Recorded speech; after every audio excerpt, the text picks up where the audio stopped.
साथियों, स्वागत है। क्या हाल चाल, नमस्ते, प्रणाम, दुआ सलाम। आ जाइए सबके सब। कैसे हो? ओके। सब लोगों ने मुक्ति बोध का आंसर दिया। अब देखो, हम ना मुक्ति बोध के बारे में कुछ चीजें समझ लेते हैं अच्छी तरीके से। मुक्ति बोध क्या थे? देखो, सबसे पहले तो मुक्ति बोध का जन्म समझ लेते हैं। ये 1917 में पैदा हुए और 1964 में इनकी मृत्यु हो गई। ये सबसे जरूरी बात। देखो, मैं केवल आपको एक क्वेश्चन नहीं कराता हूं। मेरी क्लास में नंबर ऑफ क्वेश्चंस कम होते हैं, लेकिन मैं विस्तार से बहुत समझाने की कोशिश करता हूं। मुक्ति बोध का जन्म हुआ था 1917 में। अब हम मुक्ति बोध की प्रमुख प्रमुख रचनाओं के बारे में हम बात करेंगे। इनकी प्रमुख रचना है वो है कामायनी पुनर्विचार। देखो, लिखो, वो कामायनी एक पुनर्विचार। ये 1961 की रचना है। क्या साथियों? ये 1961 की रचना है। इनकी जो अगली और महत्वपूर्ण पुस्तक है भारत इतिहास और संस्कृति। भारत इतिहास एवं संस्कृति। संस्कृति, ये भी इनकी बहुत ही प्रमुख किताबों में से एक है। इस चीज का नाम याद रखा। एक इनकी है नई कविता का आत्म संघर्ष। ये 1964 की रचना है। एक है नए साहित्य का सौंदर्य शास्त्र। नए साहित्य का सौंदर्य शास्त्र 1971 में लिखी गई थी रचना। देखो, ये सारी चीज नोट कर लो आप। देखो, मुक्ति बोध का जन्म हुआ था 1917 में। कामायनी, हम इस समय इतिहास से संबंधित किताब पढ़ रहे हैं। आसानो चांद का मुख टेढ़ा मुक्ति बोध की रचना है। बिल्कुल तुमने सही कहा, बिल्कुल सही बात है। लेकिन हम पढ़ रहे हैं इतिहास से संबंधित उनकी जो किताबें हैं ना, उनके बारे में, क्योंकि हम इकाई नंबर 2 पढ़ रहे हैं। तो इतिहास से संबंधित कामायनी एक पुनर्विचार, जो इनकी एक आलोचनात्मक कृति है। भारत इतिहास और संस्कृति, नई कविता का आत्मसंघर्ष और नए साहित्य का सौंदर्य और समीक्षा की समस्याएं। और एक उनकी एक है समीक्षा की समस्या। देखो, मेरी बात ध्यान रखो। आप जब प्रोफेसर बनोगे, मेरी तरह आपको एक ही चीजें कंठस्थ होनी चाहिए। आप ऐसे कितने लोग प्रोफेसर बनना चाहते हैं? सच बताओ, कितने लोग हैं जो प्रोफेसर बनना चाहते हैं? बताइए ईमानदारी से। अरे मेरे गुस्से पर तुम ध्यान मत दो। मैं बहुत ज्यादा कॉल आ गए तो मैं परेशान हो गया था कि तुम्हारे फोन अटेंड करूं कि तुम्हारा काम क्लास शुरू करूं। देखो, क्लास शुरू करना ऐसा नहीं, आप लोगों ने तो मोबाइल खोला और क्लास शुरू होने से पहले पीपीटी लगानी होती है, लैपटॉप ऑन करना होता है, कैमरा ऑन करना होता है, पूरा सेटअप ऑन करना होता है ना। बहुत चीजें होती हैं। 15 मिनट तो इसी चीज में चला जाता है। 15 मिनट तो इसी चीज में चला जाता है। डायरेक्ट नहीं है चीजें। फिर इंटरनेट की कनेक्शन, बहुत चीजें होती हैं। क्लास लेने से पहले बहुत चीजें करनी पड़ती हैं। मतलब 10 बजे की क्लास होती है तो मैं 9 बजे 9:30 लगता हूं क्लास में, 9:30 के समथिंग। ओके। सोनू कह रहे हैं सर आज मैंने पहली बार क्लास के लिए कॉल किया और आज ही लपेटे में आ गया। देखो क्या होता है, यही खासियत होती है। जो कच्चा चोर होता है, जो पहली पहली बार कुछ चोरी कर रहा होता है, वो पहली बार में पकड़ा जाता है। तो अगर जो पहली बारी में कोई चोर पकड़ा गया तो इसका मतलब है कोई ईमानदार आदमी है। और सोनू इतना मेरा चहीता है कि नाम याद रह गया। बात सुनो, क्या है कि कुछ कुछ स्टूडेंटों के नाम याद है मुझे, है ना। सोनू का उनमें सबसे ऊपर नाम याद रहता है।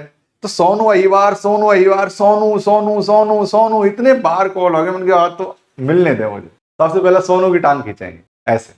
तो मुझे ना नाम याद है ना। आप लोगों में से कुछ लोगों के जो मुझे ज्यादा कमेंट करते हैं, ज्यादा रेगुलर क्लास से बात है, उनके मुझे नाम याद रहते हैं। तो सोनी का मुझे याद है। अब देखिए मनीषा कुमारी हंस रही है जयपुर से। तो मेरे कहने का मतलब यह है कि आज आप लपेटे में आ ही गए थे भाई। मेरा ऐसा कोई मूड नहीं था, लेकिन वो क्या कि वाईफाई नहीं चल रहा ना। कल से परेशान था, कल से मेरा मूड खराब था। और दिन में भी मैंने वो लड़कों को 10 बजे फोन किया। मैंने फोन किया कि भाई वाईफाई नहीं चल रहा है, तुम टाइम से आ जाना। उन्होंने कहा कि सर 9:30 बजे हम पहुंच जाएंगे। मैं ठीक है। 9:30 बजे फोन किया कि सर 10 बजे तक आएंगे, और 10 बजे ऑफिस का टाइम होता है, हम 10 बजे आएंगे। अब 10 बजे आए, सही होते होते 10:30 हो गए। ये हो गई बात। 10 हो गए, लेट होते होते होते होते। तो और आप लोग ऊपर से फोन किए जा रहे हो। उन लोगों ने अलग परेशान कर रखा है, आप लोगों ने अलग परेशान कर रखा है। मैंने कहा यार कूटने का मन कर रहा है यार। तो उनको कूट नहीं सकता, वो काम करके जा रहे हैं। वाईफाई कल फिर खराब हो गई तो हाँ, ये हुई ना, गुरु दक्षिणा मिल गई। चलो आ जाओ। तो सबसे पहले मुक्तिबोध कामायनी एक पुनर्विचार 1961, भारत के इतिहास एवं संस्कृति, नई कविता का आत्मसंघर्ष, नए साहित्य का सौंदर्य 1971, समीक्षा की समस्याएं। ये याद कर लो जैसे मुझे याद है, आपको भी उसी तरीके से याद होनी चाहिए। अब हम बात करते हैं साथियों रघुवीर सहाय के बारे में, कि रघुवीर सहाय की कुछ चीजों, कुछ रचनाओं के बारे में हम लोग पढ़ लेते हैं। लिखो, रघुवीर सहाय की कुछ रचनाएं लिखो, इनकी रचनाएं।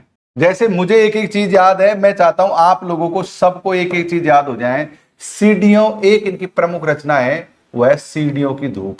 नहीं, सोनू की अच्छी है पकड़, सीढ़ियों पर धूप। अच्छा है, ये बहुत एडवांस बताता है चीजों को। ये 1960 की रचना है। एक प्रमुख रचना है सीढ़ियों पर धूप, दूसरी है आत्महत्या के विरुद्ध, आत्महत्या के विरुद्ध। तीसरी है हंसो हंसो जल्दी हंसो, हंसो हंसो जल्दी हंसो। चौथी है लोग भूल गए कुछ पत्ते कुछ चिट्ठियां, ये लिख ले, कुछ पत्ते कुछ चिट्ठी। नोट कर लो भाई साहब। मुझे कोई आप में से ये रघुवीर साय का जन्म वर्ष बताएगा? कोई बताएगा जन्म वर्ष आप में से रघुवीर साय का? मनीषा, मनीषा बहुत है अपनी क्लास में। एक मनीषा जयपुर से, एक मनीषा शाह है, एक मनीषा है वो काशी की छोरी। कितनी मनीषा है भाई? मनीषा मनीषा मनीषा मनीषा, क्लास में मनीषाओं की कमी नहीं है। ओके, अब हम बात करते हैं साथियों ओम प्रकाश वाल्मीकि के बारे में। अब ओम प्रकाश वाल्मीकि के बारे में कौन नहीं जानता? पहले राजेश जोशी के बारे में बात कर लेते हैं, फिर हम ओम प्रकाश के बारे में बात करेंगे। अब जो राजेश जोशी जो है ना साथियों, इनकी एक रचना अब यहां समझो। राजेश जोशी की जो रचना है वो समझो समर गाथा। एक है इनके साथियों समर गाथा, लिख लो समर गाथा। एक दिन बोलेंगे पेड़, एक दिन बोलेंगे पेड़, समर गाथा। एक दिन बोलेंगे पेड़, मिट्टी का चेहरा, ये आप याद कर लो। ओम प्रकाश वाल्मीकि की मुझे याद है 2013 में मृत्यु हो गई थी। एक राजेंद्र यादव का नाम जानते हो? राजेंद्र यादव और ओम प्रकाश वाल्मीकि की 2013 में मृत्यु हो गई। उस समय मैं एमए कर रहा था, 2013 एमए फर्स्ट ईयर में था मैं उस समय, आपको बता दूं 2013 एमए फर्स्ट ईयर में एमए कर रहा था, मतलब मुझे आइडिया नहीं है, एमए कर रहा था मैं उस समय। इन पर एक सेमिनार हुआ था, इन पर सेमिनार हुआ था, क्योंकि ओम प्रकाश वाल्मीकि और राजेंद्र यादव, क्योंकि इनकी मृत्यु हो गई थी तो हमारी यूनिवर्सिटी में इन पर एक सेमिनार किया था। और मैंने उस समय जूठन इनकी पढ़ी थी, मैंने जूठन पढ़ी थी उस समय इनकी, भाई ओ हो।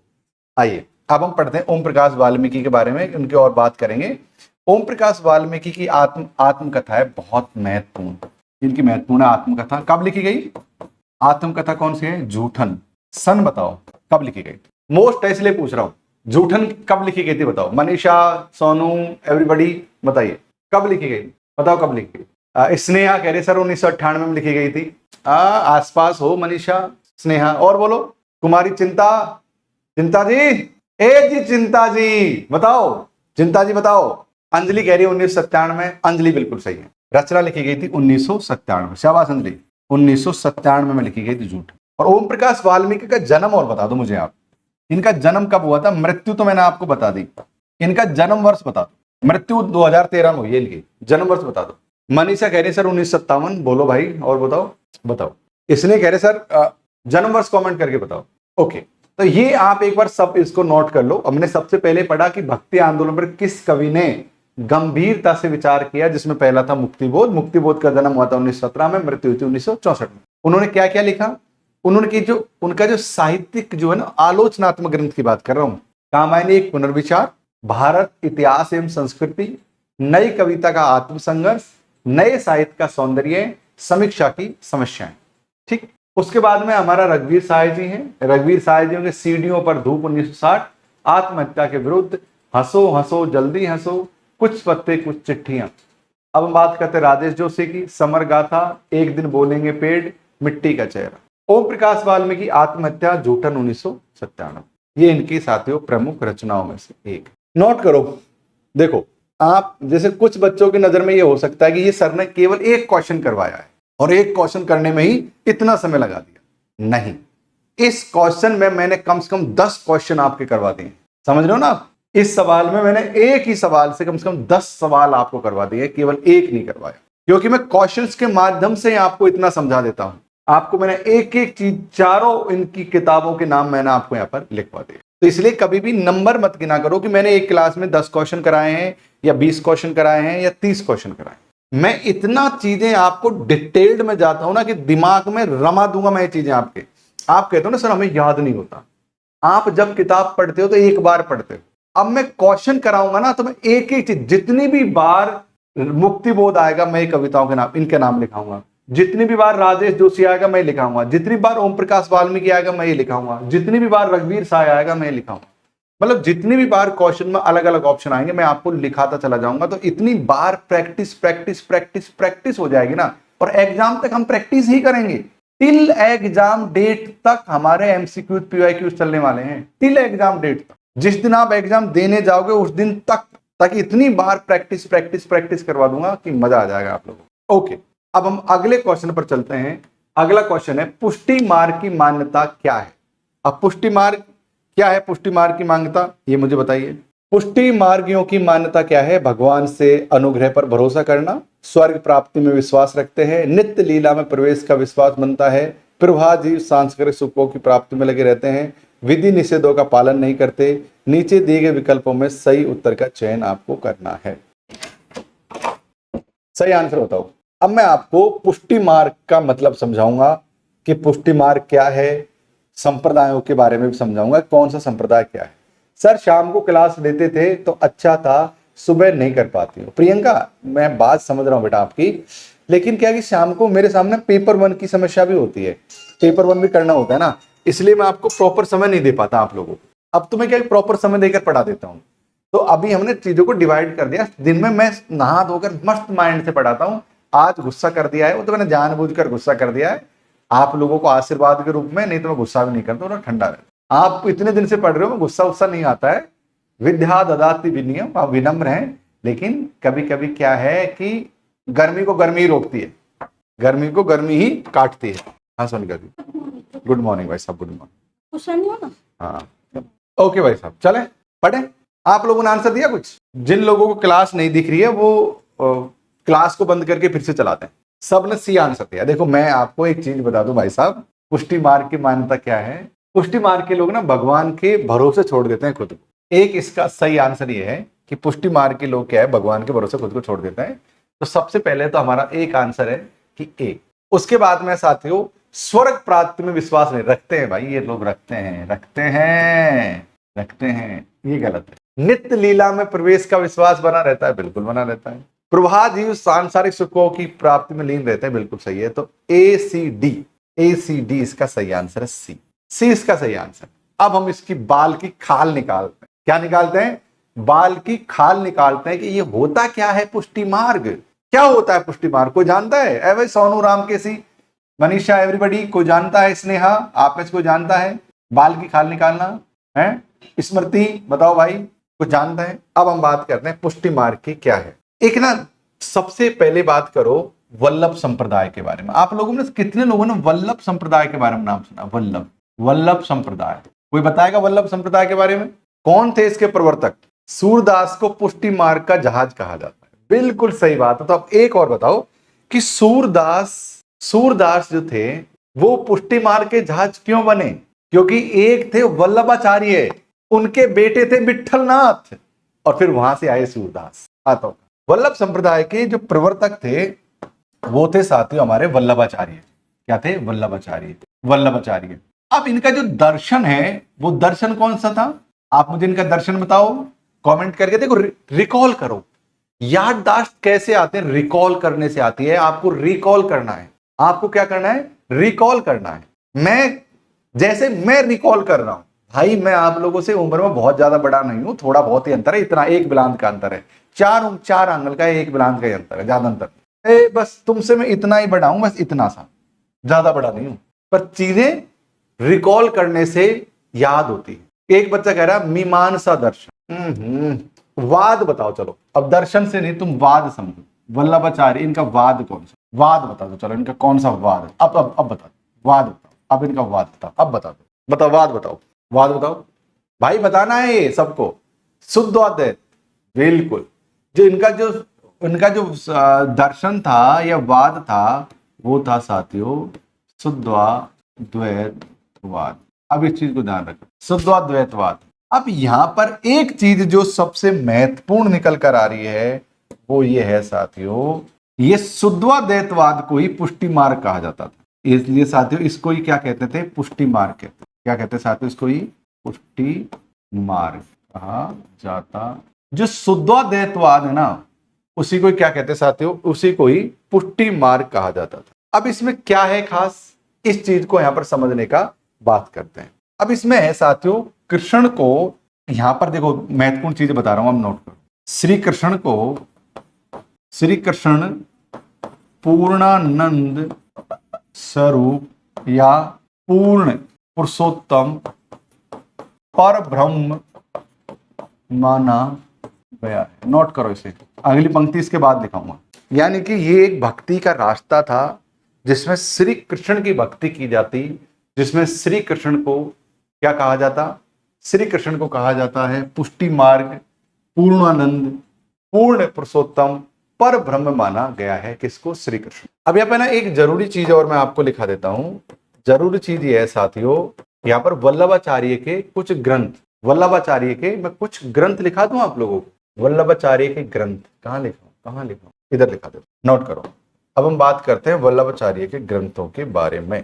इसमें लिखा दो, वल्लभाचार्य के जो ग्रंथ हैं वो ग्रंथ है पूर्व मीमांसा भास, कट रहा है साथ, पूर्व मीमांसा भास, एक है साथ उत्तर मीमांसा, सुबोधनी टीका, अणुभास। महत्वपूर्ण, अणुभास को याद रखो। अणुभास महत्वपूर्ण क्यों है? अणुभास महत्वपूर्ण क्यों है? कोई बताएगा? अणुभास मोस्ट क्यों है? अणुभास मोस्ट क्यों है? कोई बताएगा? अणुभास मोस्ट क्यों है? अणुभास इसलिए मोस्ट है कि अणुभास या अणुभास को इन्होंने अधूरा छोड़ दिया, यानी कि उनकी मृत्यु हो गई, पर अणुभास को कंप्लीट करने का कार्य किया उनके पुत्र विट्ठलनाथ जी। क्या है? विट्ठलनाथ ने अणुभास को क्या है साधु, वल्लभाचार्य ने अधूरा छोड़ दिया, बीच में उनकी मृत्यु हो गई, तो अणुभास को पूरा करने का काम किया था विट्ठलनाथ ने। इसलिए most most most most most most most है। इसलिए याद रखना कि विट्ठलदास ने इसको पूरा किया। मजा आ रहा है पढ़ने में? ये चीजें समझ ली हमने कि सबसे पहले वल्लभाचार्य संप्रदाय किसने लिखा? वल्लभाचार्य ने। इनके वाद का नाम या दर्शन का नाम था शुद्धाद्वैतवाद।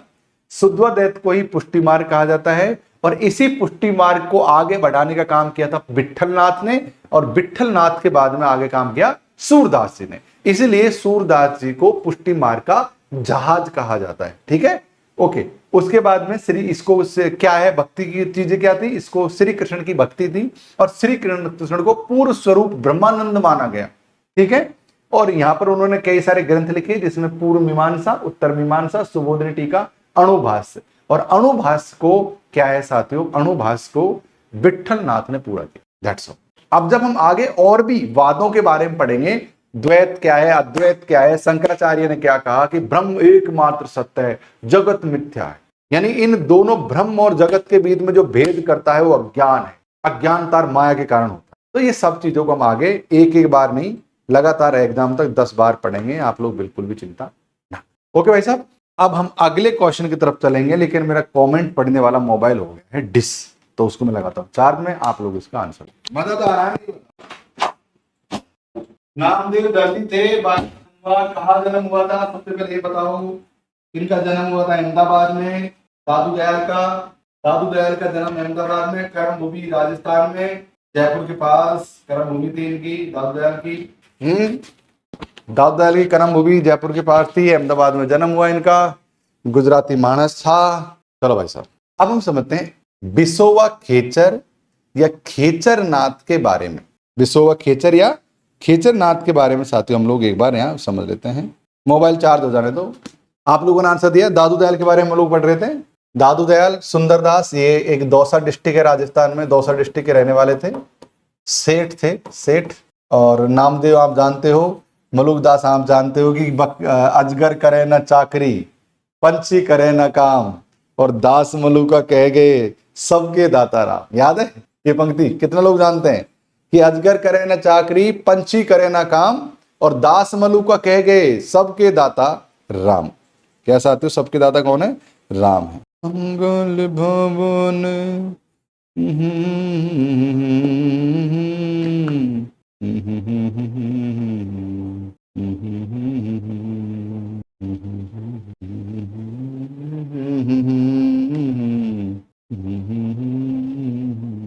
ओके। बिसोवा खेचर या खेचरनाथ निम्नलिखित में से किसके गुरु थे? किसके गुरु? बिसोवा खेचर या खेचरनाथ, बताओ। सही आंसर साथियों नामदेव। क्या साथियों यहाँ पर? नामदेव के। अब नामदेव के बारे में कुछ चीजें जान लेते हैं। चलो नामदेव के बारे में कुछ चीजें जान लेते हैं। ये साथियों महाराष्ट्र के रहने वाले थे। क्या साथियों?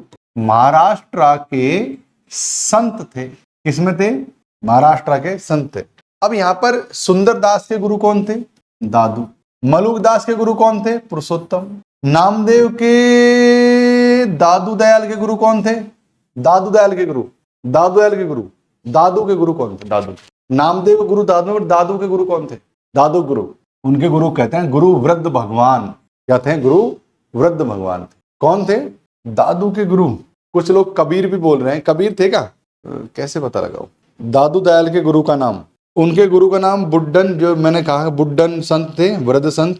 और कुछ विद्वान शेख बुमराह का शिष्य भी मानते हैं। देखो क्या है, इनको बुड्ढन भी कह देते हैं, बूढ़ा बाबा, या वृद्ध भी कह देते हैं। गुरु वृद्ध भगवान या बुड्ढन भी लिख दो आपने अमर, बुड्ढन संत। यानी कोई ऐसा संत, वो वृद्ध संत था जिसका नाम वाम पता नहीं है, एक आइडिया से लोग बुड्ढन या वृद्ध संत उसको कहते हैं। जो लोग कबीर कह रहे हैं, भाई कबीर अलग है, दादू, कबीर दास जी उनके गुरु नहीं रहे थे, ये कबीर के समकालीन नहीं थे, बाद के थे, है ना। हाँ, इन्होंने बहुत सारी चीजें लिखी हैं। चलिए भाई साहब, चलिए चलिए चलिए चलिए चलिए अगला क्वेश्चन। अब दादू के बारे में और अगली चीज पर चर्चा करेंगे। द्वैतवादी वैष्णव संप्रदाय के प्रवर्तक कौन है? भाई साहब मजा आएगा, 4 ऑप्शन समझाऊंगा आपको। ये 4 ऑप्शन समझाऊंगा, आंसर दो पहले। आप आंसर दो, फिर 4 ऑप्शन समझाऊंगा। द्वैतवादी संप्रदाय के प्रवर्तक कौन है साथियों? आप लोगों ने आंसर दिया है माधवाचार्य। सही आंसर साथियों, माधवाचार्य। अब हम माधवाचार्य के बारे में कुछ इंटरेस्टिंग चीजें जान लेते हैं। अब हम बात लेते हैं साथियों माधवाचार्य के बारे में। 1238 से 1371 ईस्वी के मध्य हम माधवाचार्य के जन्म वर्ष को मानते हैं। अब सबसे बड़ी बात क्या है माधवाचार्य की, कि ये वैष्णव संप्रदाय के प्रवर्तक थे, ये तो हमने जान लिया। अब इसके अतिरिक्त क्या था साथियों? ये थे साथियों तत्ववाद के प्रवर्तक। क्या थे? तत्ववाद के प्रवर्तक। क्या साथियों? ये तत्ववाद के प्रवर्तक थे, जिसे द्वैतवाद नाम से भी जाना जाता है, जिसे द्वैतवाद के नाम से जाना जाता है। ये याद कर लो आप। अगर हम इनकी रचनाओं के बारे में बात करें तो इनकी जो रचनाएं हैं वो एक बार नोट कर लो आप। इनकी रचनाओं में उपनिषदों का भाष्य इनकी महत्वपूर्ण रचना है। एक इनकी रचना है गीता भाष्य, एक गीता भाष्य भी इनकी प्रमुख रचना है। सामने से हट रहा हूं, चिंता ना करें। एक अगर इनकी प्रमुख रचनाओं के बारे में बात करें तो है साथियों महाभारत तात्पर्य निर्णय। महाभारत तात्पर्य निर्णय, ये इनके बारे में कुछ जरूरी चीजें हैं माधवाचार्य के बारे में, ये लिखो। अगर मैं आपसे वैष्णव संप्रदाय के बारे में कुछ बात करूं कि भाई ये वैष्णव संप्रदाय है क्या, तो हम बात करते हैं थोड़ा सा वैष्णव संप्रदाय के बारे में। चलिए, वैष्णव संप्रदाय में क्या है कि भगवान विष्णु के रूपों को माना गया। भगवान विष्णु की बात की गई। चलो इसको समझाने की जरूरत नहीं है, ये भगवान विष्णु के रूपों की बात की गई। लिख लो। मेरी क्लास में अगर आप आए हो तो एक ही चीज दिमाग में बैठ जानी चाहिए आप लोगों की। एक एक चीज जो मैं आपको लिखा रहा हूं, एडिशनल चीजें लिखा रहा हूं ना, वो सब चीजें नोट होनी चाहिए यहाँ, प्रत्येक चीजें। अब हम बात करते हैं रामानुजाचार्य के बारे में। अब रामानुजाचार्य को विशिष्टाद्वैत सिद्धांत का वो माना गया था। शुद्धाद्वैत ने विशिष्टाद्वैत। रामानंद के बारे में हम बात करते हैं। जो रामानंद है साथियों, रामानंद की फौज में लड़े कबीरा वीर, दास कबीर को झंडो फड़क्यो, ओली पहली तीर मनवा समझ हमारा वीर, राम सुमर ले एक दिन चलना पहली तीर। यहां पर राम का मतलब दशरथ पुत्र से नहीं है। कबीर का राम दशरथ पुत्र राम नहीं है। कबीर का राम दशरथ पुत्र राम नहीं है, इस चीज को ध्यान रखना आप हमेशा। ओके, अब हम बात करते हैं रामानुजाचार्य की, क्योंकि रामानंद जो थे वो कबीर के क्या थे साथियों? रामानंद थे वो कबीर के क्या थे? कितने बज गए भाई? 12 बज गए क्या? कबीर के क्या थे साथियों? रामानंद कबीर के गुरु थे रामानंद, ये निर्गुण राम। अब हम बात करते हैं रामानुजाचार्य के बारे में। रामानुजाचार्य को 1017 से 1137 के बीच में माना गया है।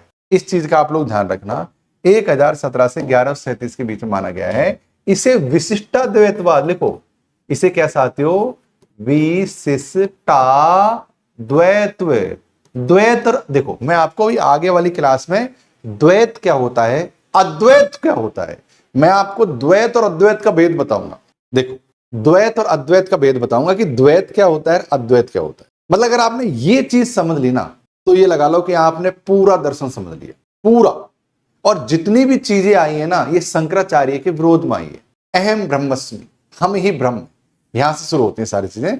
तो अभी आगामी क्लास में मैं आपको द्वैत क्या है, अद्वैत क्या है, शुद्धाद्वैत क्या है, विशिष्टाद्वैत क्या है, इन चीजों को इतना प्यार से समझाऊंगा ना कि आप जीवन में कभी नहीं भूलोगे, और जब तुम प्रोफेसर बनोगे तो अपने स्टूडेंट्स को उसी तरीके से समझाओगे। लेकिन अभी हम कुछ फैक्चुअल बातें कर लेते हैं। ये विशिष्टाद्वैत वेदांत की वेदांत, ये क्या साथियों, विशिष्टाद्वैत वेदांत इनका एक दर्शन था, ये समझ लो। इसके प्रवर्तक थे। अब इनको एक साथियों, इनका है श्री भाष्य, इनकी एक रचना है जो बहुत प्रसिद्ध है, उसका नाम है श्री भाष्य नाम की इनकी रचना है, जो साथियों बहुत ही मोस्ट। तो ये तो हो गई हमारा रामानुजाचार्य के बारे में। अब हम बात कर लेते हैं किसी और के बारे में। अब बात कर लेते हैं साथियों वल्लभाचार्य के बारे में, कि वल्लभाचार्य कौन थे और क्या क्या वल्लभाचार्य ने। देखो अब हम बात करते हैं वल्लभाचार्य की, नोट करते जाओ, एक एक चीजें आपके दिमाग में हो जानी चाहिए। वल्लभाचार्य का समय 1479 से लेकर 1541 ईस्वी माना गया, इस चीज का ध्यान रखना वल्लभाचार्य का।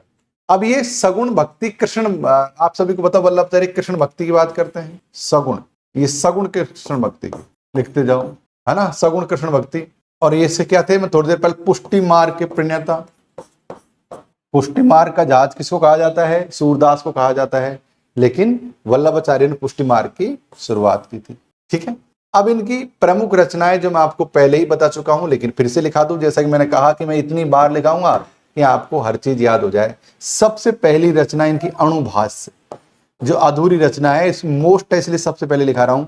अणुभाष्य को किसने पूरा किया था, विट्ठलनाथ ने। विट्ठलनाथ कौन थे, इनके पुत्र का नाम था, इनके पुत्र का नाम क्या था, विट्ठलनाथ था, और उन्होंने अणुभाष्य को पूरा किया था, इसलिए मोस्ट है, यहां से सवाल आपसे पूछा जा सकता है। अणुभाष्य और वृहदभाष्य इनकी एक रचना है, यह साथियों वृहदभाष्य इनकी एक रचना है, इस चीज को याद रखना। कौन सी रचना इनकी, वृहदभाष्य एक रचना है।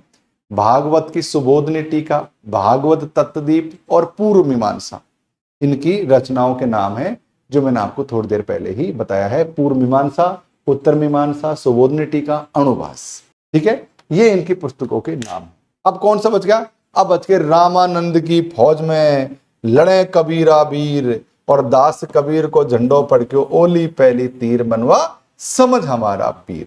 रामानंद जो थे साथियों, वो कौन थे, कबीर के गुरु थे, और 1400 ईस्वी में इनका जन्म माना गया है। ये बहुत ही मोस्ट है। दक्षिण भारत में, यानी भक्ति द्रविड़ उपजे लाए रामानंद, यानी भक्ति द्रविड़ उपजे लाए रामानंद, ये आपने सुना होगा ना, ने भक्ति द्रविड़ उपजे लाए रामानंद, यानी भक्ति है जो साउथ से शुरू हुई और उसको कौन लेकर आया उत्तर तक, रामानंद लेकर आए। ठीक है, आइए रामानंद के बारे में बात करते थे। ये भक्ति आंदोलन के प्रमुख संत थे, और इनके बारे में एक पंक्ति है जो मैं आपको सबसे पहले लिखाऊंगा, वो है साथियों भक्ति द्रविड़ उपजे लाए रामानंद। ये हर स्टूडेंट के दिमाग में ये बात छप जानी चाहिए कि भक्ति द्रविड़ उपजे लाए रामानंद। अब हम इनकी प्रमुख रचनाओं के बारे में बात कर लेते हैं, इनकी रचनाएं कौन कौन सी हैं। अब हम इनकी रचनाओं के बारे में हम बात करें तो इनकी रचनाएं साथियों श्री वैष्णव मतावज करके रचना है इनकी, एक प्रमुख रचना है। और इसके अलावा गीता भाष्य इनकी प्रमुख रचना है, गीता भाष्य इनकी रचना है साथियों, गीता भाष्य, उपनिषद भाष्य। ठीक है, श्री वैष्णव, गीता भाष्य, उपनिषद भाष्य, लिखो नोट कर लो।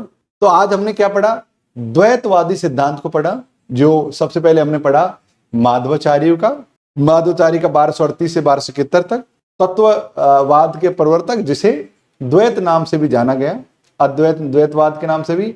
उपनिषदों में इन्होंने क्या लिखा, भाष्य, गीता भाष्य और महापुराण। उसके बाद में हमने पढ़ा रामानुजाचार्य जिन्होंने विशिष्टाद्वैतवाद सिद्धांत दिया था, श्री भाष्य उनकी प्रमुख रचना है। फिर हमने पढ़ा वल्लभाचार्य जो इनके सगुण कृष्ण भक्ति के थे, जो हमने बोल दिया, पुष्टि मार्ग के प्रवर्तक थे, पुष्टि मार्ग का जहाज कहा जाता है उसको, हमने सूरदास को। अणुभाष्य उनकी प्रमुख रचना है जिसको उसके पुत्र विट्ठलनाथ ने पूरा किया था। फिर पढ़ा रामानंद को भक्ति द्रविड़ उपजे लाए रामानंद। इसके बाद उनकी रचना है श्री वैष्णव मताज, गीता भाष्य और उपनिषद भाष्य। अब बताइए, ओके, अरे ईस्वी यार क्या साथियों? हाँ, चलिए बताइए भाई साहब, अगले सवाल की तरफ चलें। भाई ये 14वीं शताब्दी है, आप 1400 ईस्वी नहीं है, 14वीं शताब्दी है, मैंने गलत लिख, 14वीं शताब्दी में जन्म हुआ, ठीक है। ओके, चलिए आगे बढ़े, इतना उतार लिया, समझ आ गया। अब हम साथियों अगले सवाल की तरफ चलते हैं। उदासी संप्रदाय के प्रवर्तक कौन है? क्या साथियों, उदासी संप्रदाय के प्रवर्तक कौन है? कौन है जो उदासी संप्रदाय के प्रवर्तक? अंजलि सैनी, आपने सही कहा, सही बात पकड़ ली, मैंने 00 लगा दिया था। वो 14वीं सदी थी बेटा, वो ईस्वी नहीं। अरे अभी मैंने सदी कर रखा है उसको, अरे ठीक है, आप सही है। उदासी संप्रदाय के प्रवर्तक कौन थे? आप लोगों ने आंसर दिया है, अंजलि, सब लोगों ने श्रीचंद के बारे में दिया है, लेकिन उदासी संप्रदाय के बारे में समझाएगा कौन? आपने मान लिया श्रीचंद, लेकिन मैं आपको उदासी संप्रदाय के बारे में समझाऊंगा। ये उदासी संप्रदाय है क्या, कब, कैसे, क्या काम करता है। आइए हम उदासी संप्रदाय के बारे में कुछ चीजें जान लेते हैं। उदासी संप्रदाय साथियों वो सिख साधुओं का संप्रदाय है। सबसे पहले समझ लो कि ये जो संप्रदाय है वो किसका है? सिख साधुओं का संप्रदाय है। ये साथियों सिख साधुओं का संप्रदाय है। इसके संस्थापक कौन थे? सिख संप्रदाय के संस्थापक कौन थे? गुरु नानक संप्रदाय, गुरु नानक के पुत्र श्रीचंद। तो श्रीचंद कौन थे साथियों? ये गुरु नानक जी के पुत्र थे। श्रीचंद कौन थे? ये गुरु नानक जी के पुत्र थे। श्रीचंद, बात समझ लगी? श्रीचंद कौन थे? गुरु नानक के पुत्र थे। अब इसमें सबसे महत्वपूर्ण चीज क्या है कि ये जो लोग थे साथियों, ये क्या साथियों, ये साथियों पच्च प्रकृति पूजक थे। यानी ये क्या थे साथियों? प्रकृति की पूजा करने वाले लोग। उदासी संप्रदाय के बारे में मैंने आपको बता दिया। अब हम बात कर लेते हैं यहाँ पर थोड़ा सा श्रीचंद के बारे में। ये गुरु नानक के पुत्र थे, ये सबसे ये अब इनके बारे में बात कर लेते हैं। सबसे पहली बात कि गुरु नानक जी के क्या थे? बड़े बेटे थे, बड़े ज्येष्ठ पुत्र। ये श्री नानक जी के बड़े पुत्र थे और इन्होंने साथियों उदासी संप्रदाय की स्थापना की थी, ठीक है। अब हम बात करते हैं यहाँ पर मलूक दास के बारे में। ये अजगर करे ना चाकरी, पंछी करे ना काम, और दास मलूका कह गए, सबके दाता राम, सियावर रामचंद्र जी की जय। चलिए अब हम बात करते हैं मलूक दास जी के बारे में। मलूक दास जी का जन्म हुआ था 1574 से लेकर 1682 ईस्वी के बीच में। अब मलूक दास संत थे। इनकी रचनाओं के बारे में हम बात कर लेते हैं कि रचनाएं इनकी कौन कौन सी हैं। रचनाओं के बारे में बात करें, एक रचना नहीं, ज्ञान बोध। या साथियों ज्ञान का बोध होना बहुत जरूरी है, बिना ज्ञान बोध काम नहीं चलेगा। एक इनकी रचना है साथियों ज्ञान परोक्षी। इनकी एक रचना है जिसका नाम है ज्ञान परोक्षी। एक है साथियों विभव विभूति।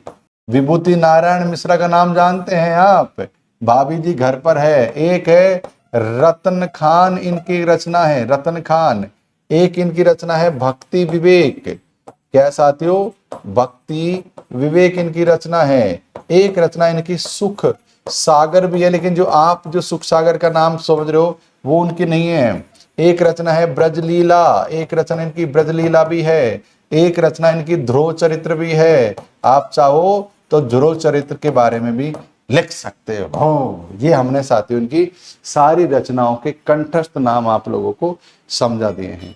सबको कंठस्थ नाम सबको आपको समझा दिए हैं। मामा जी राम राम। क्लास ले रहा था इसलिए फोन में उठा है आपका। मैं ये कह रहा था कि आप आए नहीं, 2-4 बजे आ जाते हैं, आप घर से तो आगे आ जाते हैं, किसी नए मकान में चाय पानी पी जाते हैं, देख रहे हो। अरे वो वापिस क्या करना है, इसलिए कह रहा हूँ आ जाओ आप, टाइम घर का काम कितना हो गया? अच्छा अच्छा, इस बार बाउंड्री करके छोड़ना है तो आगे करना है, कुछ बात करना है ना। अच्छा अच्छा अच्छा ओके, तो बढ़िया। हाँ हाँ ये बात सही, ठीक है मामा जी, है ना। आप आ जाइए फिर यही बताया ना, जल्दी क्लास में बात कर रहा हूँ आपसे, है ना। अरे साथी मूलचंद नहीं है, मूलचंद तो काट दो, कोई नहीं है भाई, ये है यहाँ पर। मलूक दास के बारे में आपको क्या बता रहा था? मैं मलूक दास के बारे में बता रहा था, मूलचंद कुछ नहीं। मूलचंद तो ऐसे लिख दिया किसी ने ऑप्शन में, जैसे मैं लिख दूं मनीषा लिख दूं बीच में, शिवानी लिख दूं बीच में, ऐसे लिख दिया। मूलचंद कोई संत नहीं है। ओके ठीक है, तो ये हम मलूक चंद के बारे में बात करते हैं। ज्ञानबोध, ज्ञान परोधी, ये सब रतन खान, ये सब उनकी रचनाएं। अब कौन बच गया? लक्ष्मी चंद जी बच गए हमारे। तो लक्ष्मी चंद जी गुरु नानक के छोटे बेटे थे। ये गुरु नानक जी के छोटे बेटे थे, नानक जी के छोटे बेटे। लक्ष्मीचंद कौन थे? गुरु नानक के छोटे बेटे थे। ठीक है, आ गया समझ? कंठस्थ कर लो सोनू, बिल्कुल। आज गुरु दक्षिणा तो ले ही लिया आपने, याद कर लो, याद कर लो, याद कर लो, एक एक चीज याद कर लो। बस इतनी बार लिखाऊंगा ना कि तुम गारंटी मान लो मेरी 2 महीने में ना सीख जाओ तो गारंटी। अरे यार मेरा भाई, हाँ अजय डॉन, मैं निकलूंगा 12:05 पे पहुंचूंगा, क्लास चल रही है अभी तो 12 बजे तक क्लास लूंगा, फिर 12:05 पहुंचूंगा। ठीक है, तो आदत फिर 12 बजे मेरे गेट मिल जाए जो बाहर घर के आगे ना। ठीक है, यहीं से चलो वैसे अगले में चले। आगे हम बात करते हैं साथियों, ईश्वर अंश जीव अविनाशी। ईश्वर अंश जीव अविनाशी, चेतन अमल सहज सुख राशि। इन पंक्तियों में कौन सा दर्शन है? यानी ईश्वर अंश जीव अविनाशी, चेतन अमल सहज सुख राशि। इन पंक्तियों में यानी जीव क्या है? ईश्वर का अंश है, यानी कि वह अविनाशी है, चेतन है। मतलब एक प्रकार से समझ लो कि जो जीव है वो मरता नहीं, क्योंकि ईश्वर जिस तरह से ईश्वर नहीं मरता, ईश्वर अंश जीव अविनाशी, यानी जीव जो है हमारा ईश्वर का अंश है, इसलिए वो अजर है, अमर है, अविनाशी है, चेतन है। अब बताओ, आंसर दे रहे हैं आप लोग अद्वैतवाद, भेदभाववाद, द्वैताद्वैतवाद और विशिष्टाद्वैतवाद। ईश्वर अंश जीव अविनाशी, ये कहां से ली गई है पंक्ति? आपने सुनी सुनी लग रही है आपकी पंक्ति? आपको पंक्ति सुनी सुनी लग रही है क्या? ईश्वर अंश जीव अविनाशी, चेतन अमल सहज सुख राशि। कहां सुनी है आप? बताओ, कहीं तो सुनी है, कहीं तो सुनी है, कहीं तो सुनी है, कहीं तो सुनी है, कहीं तो सुनी है आप लोगों ने, कहीं तो सुनी है भाई। बोल दो, बोल दो, बोल दो, बोल दो। ये रामचरितमानस की पंक्तियां हैं। ईश्वर अंश जीव अविनाशी, ये रामचरितमानस की पंक्तियां आपने लोगों ने जरूर सुनी होगी। और उत्तरकांड की पंक्तियां हैं। उत्तरकांड, अंजलि ने सही लिखा, उत्तरकांड में थी। जब उत्तरकांड के आपने पाठ करा हो तो उत्तरकांड में जरूर सुना होगा। ये उत्तरकांड की पंक्ति है। अब ये जो है साथियों, ये है विशिष्टाद्वैतवाद दर्शन। क्या है? ये विशिष्टाद्वैतवाद दर्शन है। अब हम विशिष्टाद्वैतवाद को फिर से समझ लेते हैं। देख, मजेदार बात बताऊं, मेरी क्लास में क्या है, मैं एक बार में कितनी चीजें याद कराऊंगा। विशिष्टाद्वैत किसके हैं? रामानुजाचार्य का। देखो भाई, प्रोफेसर ऐसे ही नहीं बन जाते, इतनी मेहनत करनी पड़ती है। अब ये क्या है, जो विशिष्टाद्वैत रामानुजाचार्य है ना, ये ईश्वर और ब्रह्म में भेद नहीं करते।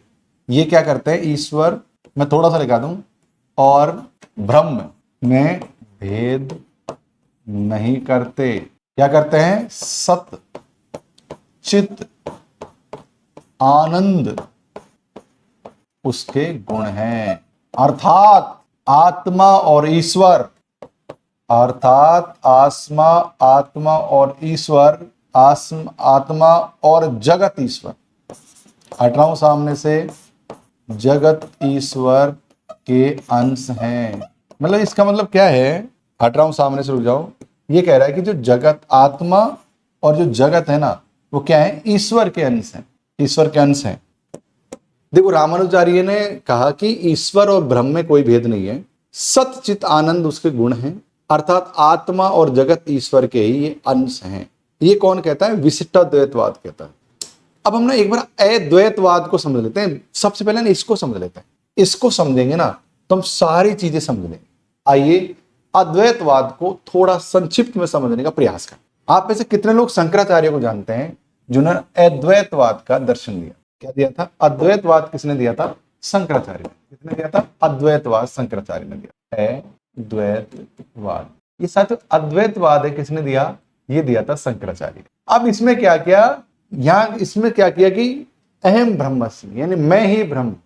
यानी कि ये कहता है कि अद्वैतवाद कहता है कि किसी तरीके के दो रास्ते नहीं है। देखो, एक होता है द्वैत। द्वैत का मतलब होता है दो। मेरी बात ध्यान सुनो, ऐसा समझो। द्वैत जहां जहां लगेगा, इसका मतलब होता है दो। द्वैत का मतलब है दो। सोनिका मैम कॉल लगा रही है, यहां इसलिए लगा रही है ना, तुमने मिस कॉल किए थे ना भाई, इसलिए लगा रही है, क्योंकि आते ही तो इतने सारे, लेकिन मिस कॉल कर दिए ना, इसलिए लगा रही है। मैडम क्या पता कि तुमने क्यों कॉल किया है?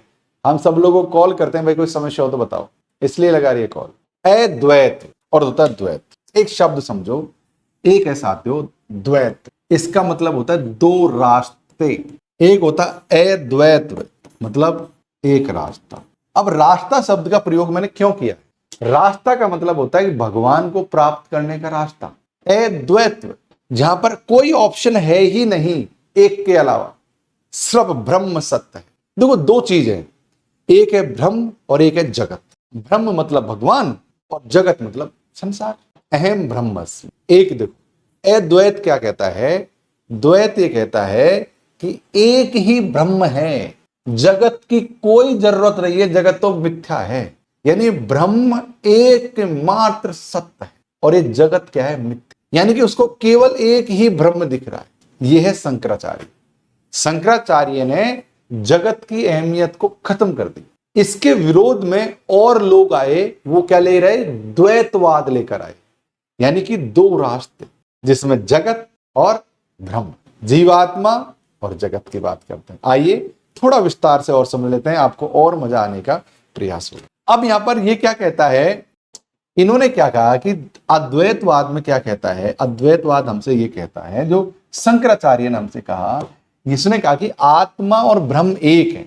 इन्होंने ये कहा कि जो हमारी आत्मा है, देखो आत्मा सो परमात्मा, आत्मा सो परमात्मा, आत्मा ही परमात्मा है। आत्मा सो परमात्मा, आत्मा सो परमात्मा, आत्मा ही हम परमात्मा है। ठीक, अब देखो आत्मा यानी कि साथियों आत्मा और ब्रह्म एक है।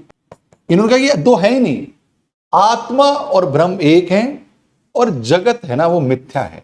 जगत, जगत मतलब संसार, संसार क्या है, मिथ्या है। क्या है, मिथ्या। यानी एक ही रास्ता दिया था अद्वैत ने, केवल एक, ईश्वर का। क्या कहा कि ब्रह्म और आत्मा तो एक है। ये तुम जगत की जो बात करते हो, जीव मात्र की जो बात करते हो, मिथ्या है, जगत तो मिथ्या है। ये किसने कहा, शंकराचार्य ने। यह है अद्वैतवाद, जहां पर दो रास्ते नहीं है। अद्वैत, द्वैत का मतलब दो, ए लगने से दो नहीं होगा। जैसे सुख का उल्टा दुख, मेरे कहने का मतलब दो रास्ते, द्वैत का मतलब दो रास्ते, अद्वैत का मतलब एक रास्ता, दो रास्ते नहीं। अब इसके विरोध में आया द्वैतवाद। द्वैत हमेशा क्या करता है, दो की बात करता है। क्या बात करता है, दो की बात करता है। यहां पर ये क्या क्या बात करता है, इसमें जगत की बात भी करता है और ये जीव की बात करता है। क्या करता है, जगत और जीव दोनों की ये साथियों बात करता है। देखो ये क्या कहते हैं कि एक है साथियों हमारा ब्रह्म और दूसरा है साथियों हमारा जीव। अब ये जीव और ब्रह्म सांसारिक दृष्टि से तो भिन्न है, लेकिन ये आगे जाके उनके जो तत्व हैं वो एक है। लेकिन सांसारिक दृष्टि से देखा जाए, इसलिए जीव है जो ब्रह्म का अंश है और ब्रह्म जो है अविनाशी है। ब्रह्म कभी मर नहीं सकता, अविनाशी है, जबकि जीव ब्रह्म का अंश है। ओके, तो ये हम और डिटेल में लोगों को पढ़ लेंगे, लेकिन द्वैत और अद्वैत का माप आप इस तरीके से समझ सकते। इसका सही आंसर है विशिष्टाद्वैतवाद। क्या है इसका, विशिष्टाद्वैतवाद। समझ लगे आप लोगों को। किस बात पर हंसी आ रही है सबको, रामकेसी, किस बात पर हंसी आ रही है भाई? मैंने कुछ अच्छी बात बोल दी क्या है? मैंने कुछ अच्छी बात बोल दी क्या जो हंसी आ रही है? कोई अच्छी बात बोल दी हो कि यार सर गुरु जी मजा कर दिया आपने, तो बहुत अच्छी प्यारी बात बोल दिया। मैंने सोनू की शादी में नहीं करवाई है भाई। शिवानी सर कहते सर आपको इतना सब याद कैसे रहता है? आज से 2-3 साल बाद में जब तुम प्रोफेसर बनोगी ना, जब तुमसे भी स्टूडेंट यही कहेंगे मैडम आपको इतना सब याद कैसे रहता है। मैं एक्चुअली कभी याद करने के लिए कोई चीज पढ़ता ही नहीं। मेरा ना समझने के लिए पढ़ता हूँ चीजों को, याद करने के लिए नहीं पढ़ता। अद्वैत द्वैत ये सब। आगे बढ़े, कुछ और करें। आइए साथियों अब हम बात करते हैं, ये वाला क्वेश्चन करते हैं। नीचे दो कथन दिए गए हैं, समर्पण सगुण भक्ति का मूल है और दूसरा कथन है भक्ति आंदोलन एकमात्र द्वैतवाद से प्रभावित है। आपको इसका सही आंसर देना है, दीजिए। चलिए भाई साहब, नीचे दिए कथन है कि समर्पण सगुण भक्ति का मूल है, बिल्कुल सही। सगुण भक्ति में समर्पण ही जरूरी है। भक्ति आंदोलन एकमात्र द्वैतवाद से प्रभावित, ना ना ना, अरे नहीं नहीं नहीं नहीं नहीं नहीं नहीं, नहीं। ये एकमात्र प्रभावित नहीं है। कथन नंबर 1 और दोनों सही, कथन नंबर 1 और दोनों गलत, कथन नंबर 1 सत्य तो गलत है। सी आंसर इसका सही है। क्या साथियों, सी आंसर बिल्कुल सही। कुछ चीजें यहां पर हम लिख देते हैं। आप सभी को पता है भक्ति आंदोलन की शुरुआत दक्षिण से हुई थी, है ना, और भक्ति आंदोलन मध्यकाल भारत की देन है। लेकिन कुछ चीजें जरूरी है मैं आपको बता दूं कि भक्ति शब्द का प्रयोग, भक्ति शब्द का प्रथम उल्लेख कहाँ मिलता है? श्वेताश्वर। कैसे लिखूं यार इसको, कैसे लिखूं? यानी कि सातवें श्वेताश्वर उपनिषद में इस उपनिषद में इसका मिलता है। भक्ति आंदोलन का सबसे पहला जो उल्लेख मिलता है, मैं लिख रहा हूं इस तरीके से, मैं इस तरीके से लिख रहा हूं साथियों, ये लिख दो उपनिषद, याद रख लो आपको। इसका सर्वप्रथम उल्लेख श्वेताश्वर उपनिषद में मिलता है। ये महत्वपूर्ण है। अरे वो वहां मैं समझ गया हूं अंजलि इसको कैसे लिखना है, लेकिन मैं जब इसमें लिखूंगा तो तुम समझ नहीं पाओगे इसको, तो इसलिए फिर मैंने इसको शब्दों को तोड़ तोड़ कर लिखा है। चाहता तो मैं ऐसे लिख सकता था, पर इसको तुम समझ नहीं पाते ना, इसलिए मैं शब्दों को तोड़ तोड़ कर लिखा था। अंजलि का कमेंट देख लो, अंजलि शैली, अंजलि कुमारी का कमेंट देख लो, वो वाले, वहां उसका उस उपनिषद में इसका उल्लेख मिला हुआ है। अब बताओ मजा आया कि नहीं आया आज की क्लास में? आज की क्लास में मजा आया कि नहीं आया? 11:30 बजे हमने क्लास शुरू करी, 12 बजे तक क्लास ले रहा हूँ। रीजन ईवा को लेने जाना है स्कूल 12 बजे। फोन भी आ गया था, आ गया। हाँ अजय डाउन आ रहा हूँ, बस 1 मिनट में नीचे आ रहा हूँ। हाँ ठीक है साथियों, मजा आया? इस तरीके से क्लास पढ़ेंगे, डीप में समझेंगे हम लोग। इतने एग्जाम तक लगातार प्रैक्टिस की क्लास बंद नहीं होगी, लगातार प्रैक्टिस क्लास चलेगी। Thank you so much for joining us. Thank you thank you thank you thank you thank you. और देखो सुबह जो मॉर्निंग में गुस्सा किया था, बुरा मत मानना, वो मेरा प्रेम है, वो तुम्हारे लिए मतलब लगा लो कि रामबाण है वो, है ना? JRF हो जाएगा आप लोगों का। Thank you so, thank you thank you thank you. चलिए साथियों, तब तक स्वस्थ रहिए, मस्त रहिए, जय हिंद जय भारत कहते रहिए। तब तक रुको मत, थको मत, डटो मत, हटो मत। नमस्कार, जय हिंद जय Bharat. Thank you, love you, thank you. रात्रि 9 बजे मिलते हैं पेपर 1 में।